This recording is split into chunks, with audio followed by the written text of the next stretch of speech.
Hello friends, मेरा नाम है समर्थ और स्वागत है आपका एक्सपेरिमेंट्स बाय समर्थ यूट्यूब चैनल में। तो फ्रेंड्स, आज की इस वीडियो में हम बनाने वाले हैं एक मेटल डिटेक्टर। इससे आप किसी भी मेटल की चीज़ को आसानी से डिटेक्ट कर सकते हो और आप इसे प्रोजेक्ट के तौर पर भी बना सकते हो। इसके सर्किट को कैसे बनाना है बहुत ही आसानी से मैंने आपको इस वीडियो में समझाया है, तो इस वीडियो को कंप्लीट देखिए। तो चलिए चलते हैं अपनी वीडियो की तरफ। तो यहाँ पर हमें दो ट्रांजिस्टर लगेंगे जिनके नंबर है BC547। तो सबसे पहले आपको इनके जो लीड्स है इसे कुछ इस प्रकार से फोल्ड करना है। तो अभी मैं आपको इन ट्रांजिस्टर के पिन के बारे में बता देता हूँ। तो ये हमारी फर्स्ट वाली पिन ये कलेक्टर होगी, सेकेंड वाली मतलब मिडल वाली बेस होगी और थर्ड वाली इमीटर होगी। तो इसी से मैं आपको कनेक्शन समझाने वाला हूँ। अभी फर्स्ट वाला जो ट्रांजिस्टर है इसके बेस और सेकेंड वाले ट्रांजिस्टर के इमीटर को हमें आपस में कनेक्ट करना है। एक रजिस्टर चाहिए जिसकी वैल्यू है 2.2 किलो ओहम। इस वाले रजिस्टर को हमें सेकेंड नंबर ट्रांजिस्टर के बेस में कनेक्ट करना है। इसके बाद अभी हमें एक सिरेमिक डिस्क कैपेसिटर चाहिए जिसकी वैल्यू है 4.7 नैनोफैरेड कैपेसिटर। इस कैपेसिटर की एक लीड को हमें सेकेंड ट्रांजिस्टर के कलेक्टर से कनेक्ट करना है। इसके बाद अभी हमें एक और सिरेमिक डिस्क कैपेसिटर लगेगा जिसकी वैल्यू है 22 पिकोफैरेड। इस कैपेसिटर के एक लीड को हमें इस कैपेसिटर के दूसरे वाले लीड से कनेक्ट करना है और इसके दूसरी लीड को ट्रांजिस्टर के बेस से कनेक्ट करना है।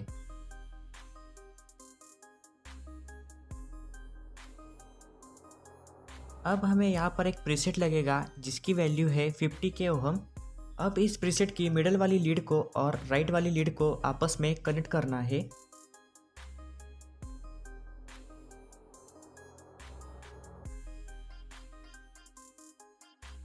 अब इसके बाद इस प्रीसेट की जो बची हुई लेग है मतलब लेफ्ट साइड वाली लेग, इसे हमें जहाँ पर हमने कैपेसिटर को कनेक्ट किया था आपस में दोनों कैपेसिटर के बीच में इसके लेफ्ट वाले लीड को हमें कनेक्ट करना है।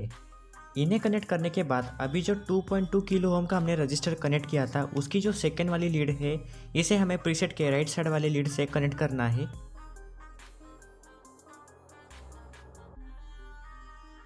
इसके बाद अभी हमें यहाँ पर एक बजर चाहिए।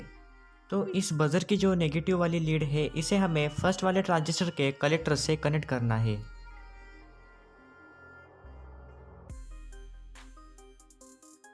तो इसके बाद अभी हमें यहाँ पर कॉपर वायर चाहिए इसकी कॉइल बनाने के लिए, पर मैं यहाँ पर कुछ आइडिया लगाने वाला हूँ। तो आपको मार्केट से कॉपर वायर लाने की कोई ज़रूरत नहीं होगी। अगर आपके पास घर में पुराने ट्यूबलाइट के सर्किट पड़े होंगे तो आप उसमें से भी कॉपर वायर को आसानी से निकाल सकते हो। तो उसके अंदर जो ट्रांसफार्मर लगे होते हैं इनके अंदर ऐसे कॉपर वायर होते हैं। तो यहाँ पर मैं इसी कॉपर वायर का यूज़ करने वाला हूँ। तो आपको यहाँ पर एक बात का ध्यान रखना है, आपको कॉपर वायर ही यूज़ करनी है। यहाँ पर एल्यूमिनियम वायर का यूज़ नहीं करना है, नहीं तो वो वर्क नहीं करेगा। आप सिर्फ कॉपर वायर का ही यहाँ पर यूज़ कर सकते हो। तो आप देख सकते हो मैंने इस ट्रांसफार्मर से कॉपर वायर को निकाल लिया है और मैंने कैप पर इसे लपेट लिया है। अभी इसकी कॉइल कैसे बनानी है वो भी आपको दिखाता हूँ। तो यहाँ पर मैं 40 mm का PVC पाइप यूज़ करने वाला हूँ इसकी कॉइल बनाने के लिए।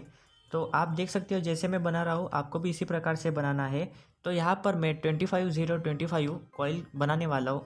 तो यहाँ पर हमें क्या करना है, इस पाइप पर सबसे पहले 25 बार हमें इस कॉपर वायर को लपेटना है। कुछ इस प्रकार से क्लॉकवाइज आपको भी लपेटना है। तो इसे लपेटने के बाद अभी हमें इसका मिडल निकालना है। तो मिडल निकालने के लिए जैसे मैं आपको दिखा रहा हूँ वीडियो में, इसी प्रकार से आपको भी इस कॉपर वायर का मिडल निकाल लेना है। तो आप देख सकते हो कुछ इस प्रकार से निकालने के बाद फिर से एक बार क्लॉकवाइज आपको 25 बार इस कॉपर वायर को इस पर लपेटना है पाइप पर।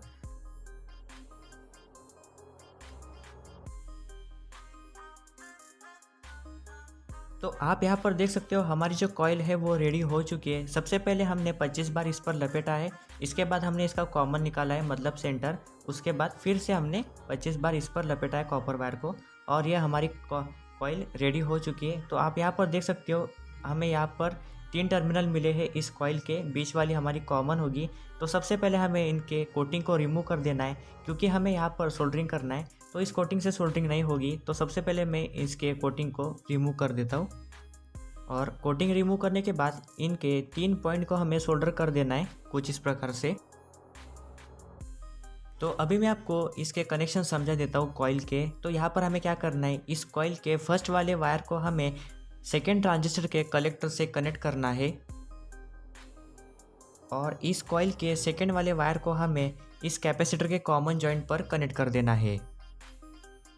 और इस कॉइल का जो कॉमन वायर हमने निकाला था इसे हमें इस बजर के पॉजिटिव पिन पर कनेक्ट कर देना है।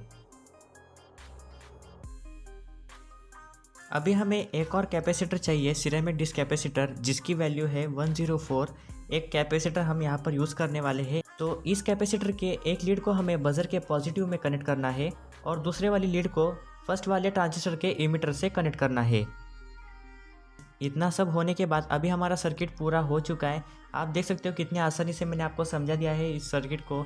अभी हम इसे सप्लाई दे देते हैं। तो यहाँ पर मैं 3.7 वोल्ट लिथियम आयन बैटरी का यूज़ करने वाला हूँ, इससे ये सर्किट आसानी से वर्क करेगा बहुत ही अच्छे से। तो इसके कनेक्शन अभी आपको दिखा देता हूँ। इसका जो पॉजिटिव वायर है इसे हमें बजर के पॉजिटिव में कनेक्ट करना है और इसका जो नेगेटिव वायर है इसे हमें फर्स्ट ट्रांजिस्टर के इमीटर से कनेक्ट करना है। तो इतना कनेक्ट करने के बाद अभी आप देख सकते हो हमारा सर्किट पूरा रेडी हो चुका है। तो अभी मैं आपको इसकी टेस्टिंग करके भी दिखाता हूँ। तो ये जो हमने प्रीसेट लगाया था इसे हमें सबसे पहले सेट करना होगा। तो आप टेस्टर की हेल्प से आप इसे सेट कर सकते हो बहुत ही आसानी से।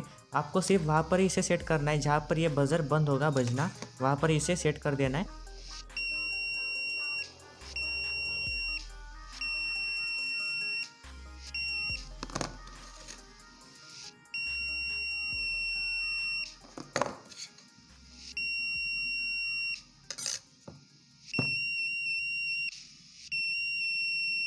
तो आप यहाँ पर देख सकते हो कि इस सर्किट ने सारे मेटल के आइटम को आसानी से डिटेक्ट कर दिया है।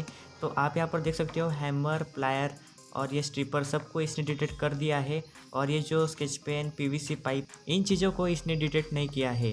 तो आप यहाँ पर देख सकते हो कि सिर्फ मेटल के आइटम्स को ये डिटेक्ट कर रहा है। तो इस मेटल डिटेक्टर को आप आसानी से बना सकते हो अपने घर पर, प्रोजेक्ट के लिए भी आप इसे बना सकते हो। तो मैंने आपको इसे आसानी से समझा दिया है, फिर भी आपको इसका सर्किट समझ में नहीं आया होगा तो ये रहा इसका सर्किट डायग्राम। मैंने सिर्फ आपके लिए इसे दिया है ताकि आपको कनेक्शन करने में आसानी हो। तो ये वीडियो आपको कैसी लगी कमेंट करके ज़रूर बताइए मुझे, और अगर अच्छी लगी हो तो इस वीडियो को लाइक कीजिए। और अभी तक आपने इस चैनल को सब्सक्राइब नहीं किया है तो सब्सक्राइब कर दीजिए और बेल आइकन को भी क्लिक करना ना भूलें। तो चलिए मिलते हैं अपनी अगली वीडियो में।